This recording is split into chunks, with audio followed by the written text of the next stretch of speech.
Hello everyone, in this video I'm going to show you how to filter unknown sender on iPhone. So for you to be able to filter unknown sender, maybe someone sent you a message and it happens to be unknown. I want to filter it. Here is how you can get it done. Just open your settings on your iPhone, then scroll down and tap on the messaging app. If you're on the newer version of iOS, just scroll the way down, then you see an option where you can just tap on apps. So from the apps option, then once you tap on it, then you have the option, you have the full list of the apps on your iPhone. Then just go to the M section,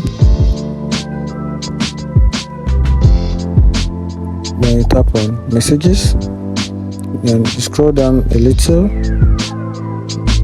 scroll down, then you come down here and toggle this particular option you're toggling it on.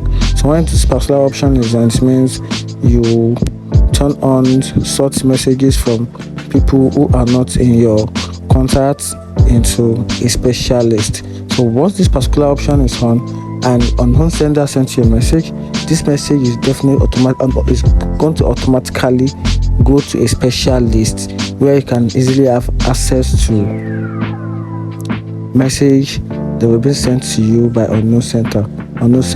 So, and this is how you can easily filter unknown sender on iPhone. And that's it. If this video is helpful, subscribe and follow for more. Thank you.